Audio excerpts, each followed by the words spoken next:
lahat ng meron ding pangarap tulad ng pangarap ko.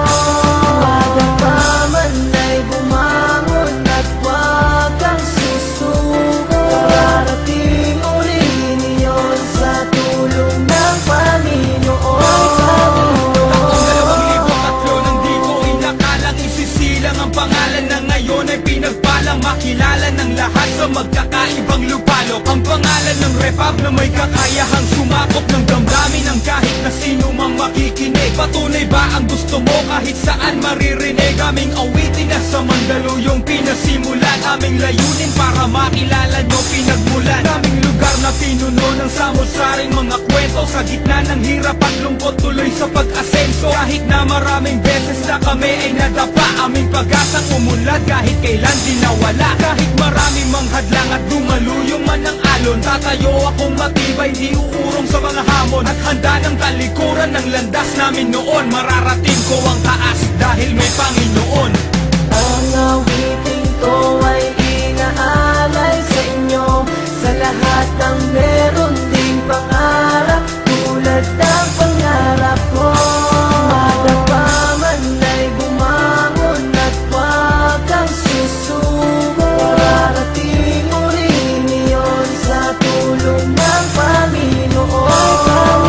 Puno ng kaligayahan ako umapaw sa tuwa, sa panlabas na kaanyuan na sa loob ang luha. Marahil ay hindi nyo pa ako nakikilala ng lubos na nagsamba ka na hinahangaan sa pag-awit at tugtugan. Dahil yan, nagagawa ko magaya aking buhay na puno ng lungkot at wala ni isa klaseng kulay. Unay kong hinahangad sa musika ay hindi libangan, kasiyahan sa larangan mula sa inyo palakpakan. Dahil yan aking lungkot, aking puot na babawas. Nalilimutan ng problema ang kirot na sasapawan ng galak at kaligayahan na mula sa inyo.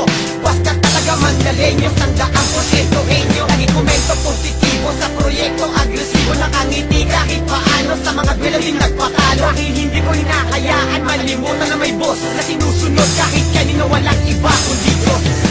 Ang awiting ko ay inaalay sa inyo, sa lahat ng meron ding pangarap tulad ng pangarap ko.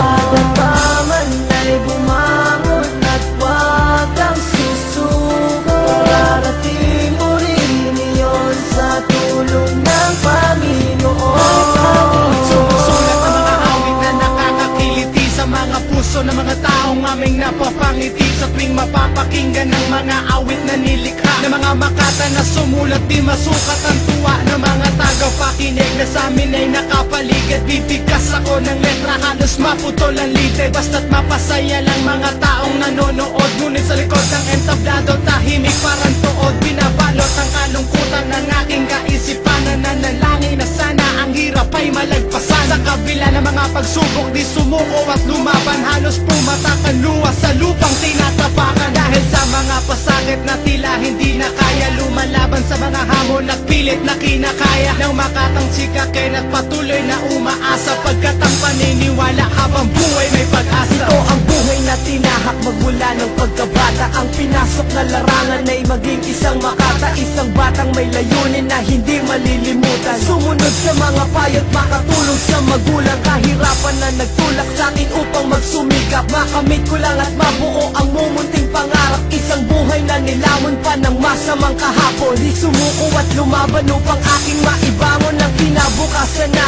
may natitirang pag-asa. Makilala ang pangalan, tangkilikin na ng masa mga awit ko na sa'kin nagpaligaya, na naging dahilan upang ako'y magkapamilya. Talentong umusbong sa lupain ng Mandaluyong, ang pangalan ay umugong at salamat sa tumulong. At handa ng talikuran ng naging buhay noon, lahat ng yan maaabot dahil may Panginoon.